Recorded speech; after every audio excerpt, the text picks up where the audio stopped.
Welcome back to another episode of Mind Your Rehab. I am Dr. Allison Heffron, and this is... Dr. Vinny Tagliaferro. I think I forgot my name midway. Weird. So, hello, another week of life has gone by, and I hope that you're well. Yeah, ditto. I hope you're doing fine.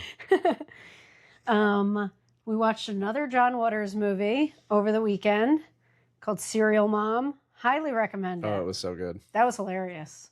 I haven't been let down by any one of his movies yet. No. Really everybody's gotta watch John Waters movies. Just don't start with Pink Flamingos. Or and do. honestly, maybe never get there. Vinny's like, go right away. If you watch it, don't judge us and do not think that we recommended it to you. You were watching it out of your own volition.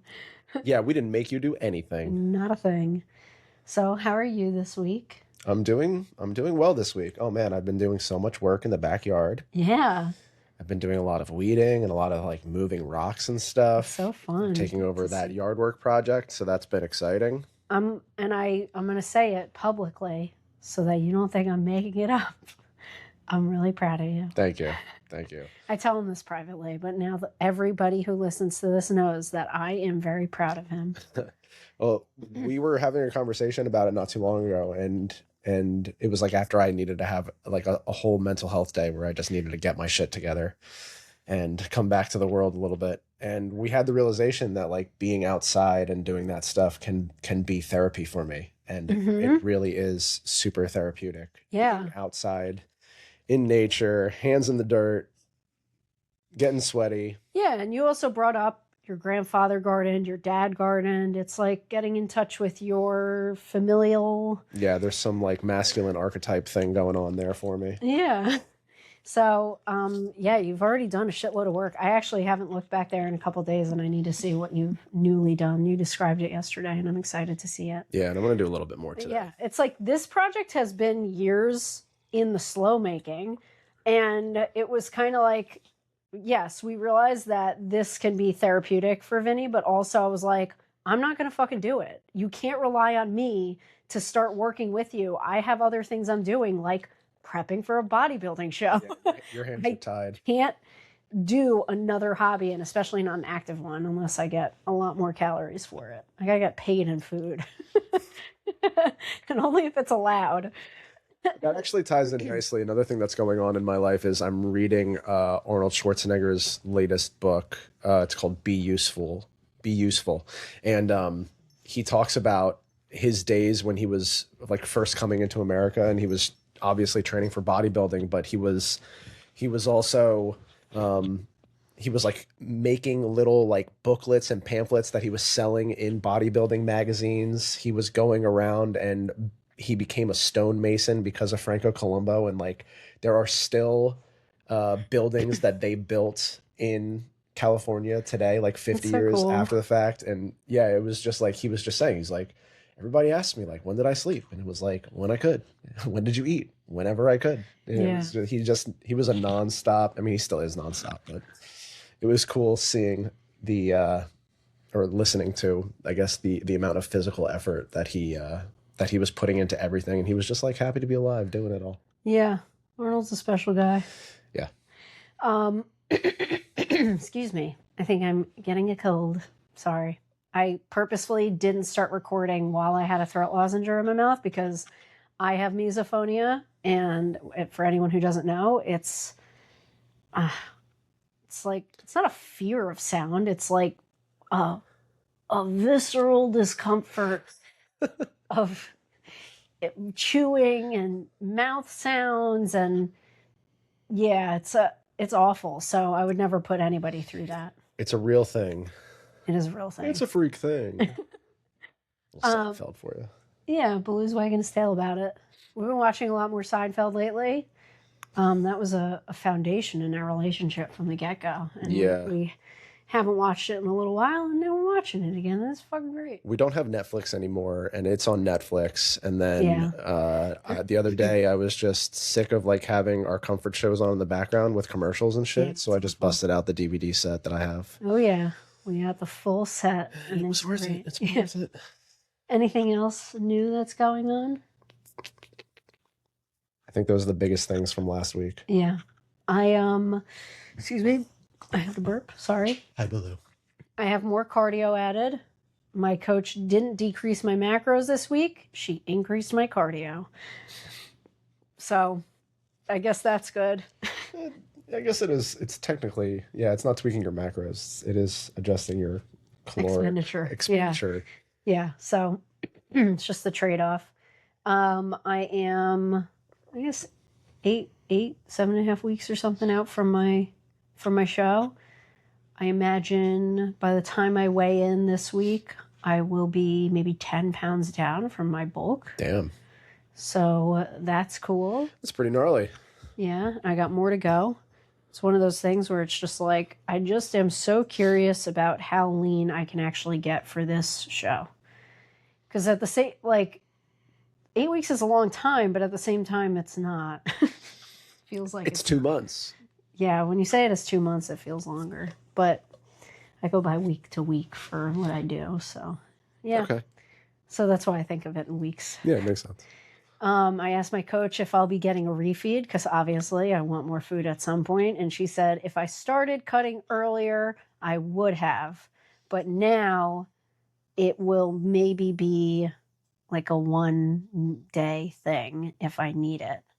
And so, yeah, I'm just going to be hungry soon.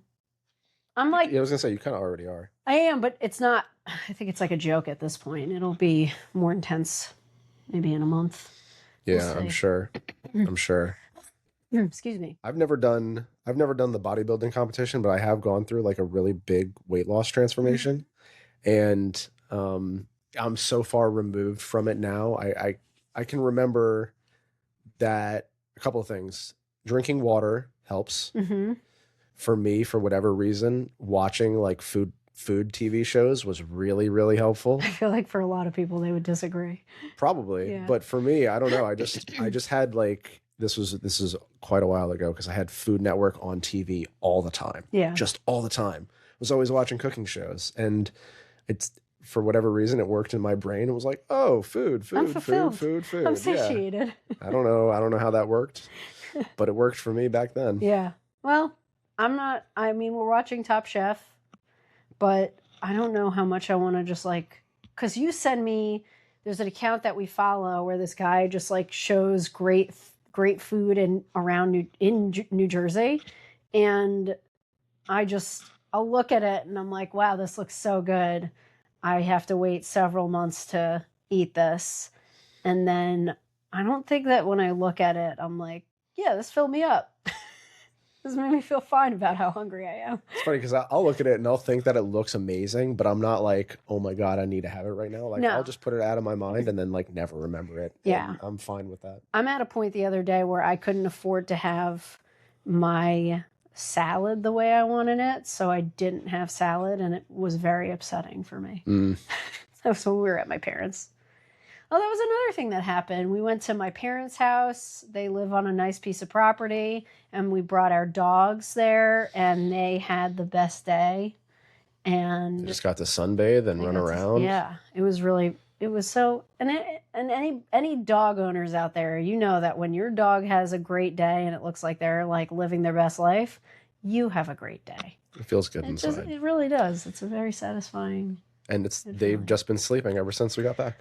Yeah, which is unsurprising. Mm-hmm. They went hard in the sun. Baloo's wagging his tail. So today's topic is imaging. I didn't cut you off, right? Like you were done talking about our news. I was going to talk about imaging. So imaging is getting imaging, x-rays, MRI. I don't know. Some people might not know what I mean by imaging. No, imaging is getting imaging doesn't help I was going to go. Don't know. I wasn't going to just end there. So when you get x-rays, MRI, Doppler, ultrasound, things like that. CAT scans, PET scans. Yeah, all of these are images. They're all imaging. And we've been in practice for a long time, for over 12 years for me. And a lot of people are very connected to images.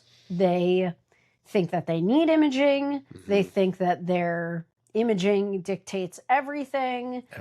And even today I had an evaluation, and I was talking about, just based off of range of motion, restriction that was going on in his pelvis. And he was like, do I need to get my pelvis MRI'd? And I'm like, absolutely not. This is just range of motion. Nothing's going to show on that MRI. Maybe some gas. Yeah. It's something that, yeah, like you said, everybody just thinks that they need it. And it doesn't really give, obviously there are certain instances where it could like give you a tremendous amount of information, but for the most part, it's just taking a picture. Yeah. It's a snapshot in time. So it's very useful to rule out, like, imaging has a time and a place. It is extremely useful to rule out red flags. So let's say somebody comes in and something just intuitively, clinically does not feel right. It feels like something insidious could be going on. That is a red flag that I want to rule out, right? And that is grounds for referral also, because if something shows up that's out of my scope, I'm not taking care of it. I'm going to refer out anyway. Yeah. So that is a useful part of imaging. Another part is, let's say you've been getting treated for about 4 weeks or so and it's not improving. One, I mean, there's a few factors that come into play here. I'm going to talk about me as my own practice, because I know how I treat, so I know when it would be appropriate to get imaging. You're not going to talk for other people? So that's weird. When people come to me and let's say things aren't improving or they're getting worse, they're just not responding to treatment the way I would expect, that would be grounds for first a conversation, because maybe they're not doing their homework, maybe we missed something, or maybe we need an image to show us there's something deeper that I am unaware of that could be getting that would change the course of treatment. Okay. That's the big thing. Yes. You do not get imaging if there is no change in course of treatment. So what I mean by that is, whenever you go to a doctor, they're evaluating you, they make a small list of differential diagnoses. That is a list of potential diagnoses that you have. So somebody comes in, there's no testing done or whatever, they're having low back pain. Your differentials could be disc bulge, muscle spasm, joint restriction, strain. Those are stress. Those are all differentials. And that's the small list that I will go off of, like, okay, I know that it is well within my scope to treat any of these things, and they all require the same basis of treatment, right? Yeah, similar things. Similar things. And so, and if not similar, they're still, they're in like an event, I don't know, like a Venn diagram. Yeah, there you go. It's just like in a Venn diagram, there's going to be an overlapping piece where they all have similar qualities to like for the foundation of treatment. And then it changes from the foundation. And so I wouldn't get an image if I was concerned that there's a disc bulge, because that's already in my head. I already know I can treat that. I already have treated that many times and have seen success in that treatment. There's absolutely no reason to get an X-ray or an MRI, because I'm going to treat it that way no matter what. So if it changes the course of treatment, like let's say I think that this is a disc bulge and it's not responding and it's doing something weird, then I would say maybe we need an MRI to show, is there something really compressing to change our expectations, to change our course of treatment? Maybe we need to go to pain management. Maybe we need something else in addition to this. That is what an image is useful for most things in our field. Yeah, right? Yeah. Obviously, if there's like an acute trauma or something like that, right? You want to make sure that like something's not, like, let's say I don't know, you're running outside and you slip and you crack your back on the cement stairs like I've done in the past, right? Like imaging is helpful to see that you didn't break your spine at that moment. But even then, imaging right away might not give you the answer that you want. Yeah. That's something that most people don't know. Yeah. I mean, this is an extreme example, but when I broke and dislocated my ankle, we didn't get an MRI because it was inferred that all the ligaments tore. And so we didn't need an MRI. We needed surgery. Like and the ligaments will heal. Like not once did I get an MRI of my ankle. It was the first night you got a CT scan. I got an X-ray and I got a CT scan. Yeah. Exactly. So that's the other thing. It's like not every image is useful at all times. I've also seen people who tell me that they got an X-ray and that person was giving them like the doctor then read the X-ray and gave them information that you actually cannot see on the X-ray. Like you do not see discs or soft tissues on X-rays, and people will give information about what's going on with that person's disc. Yeah, that's foolish and irresponsible. Yeah, like you can gather some information, right? Like there are things, you're right, you cannot see disc bulges on X-rays. You could see maybe some potential response that the body has as a result of it. Yes. But again, it is just a snapshot in time of what's going on. It is a static picture nonetheless, an X-ray specifically, right? Like imagine any kind of like old school like Polaroid picture that you've ever had as you were a kid. Like if somebody took a picture of you. It was a bad picture. Well, it could be a bad picture. I've definitely taken bad pictures before. Yeah. But it's like if somebody else who didn't have any other information about what was going on with you at that point in time started to tell you about your life at that point in time. It's like that just doesn't make sense. You're more often than not going to be totally accurate with that. So just to kind of connect dots and make that more understandable in this context is that there are people who have huge disc herniations and have 1 out of 10 pain. Mm-hmm. And then there are people who have minor disc bulges and they have 20 out of 10 pain. It doesn't dictate what exactly is going on. It also doesn't dictate the why behind what's going on. Disc herniation, ACL tear, unless you had a direct trauma to those areas, they are not the root of your problem. Those are symptoms of the root of the problem. Yeah. It is an acute episode to a chronic problem that's been building over time. Again, unless you had direct trauma to that area. And imaging doesn't really, I mean, there are certain things where you could tell that something has been there for a long time, but for the most part, the image, too many people get concerned that their image is their reality, and it isn't. Their image is not diagnosing anything beyond what's showing on the image.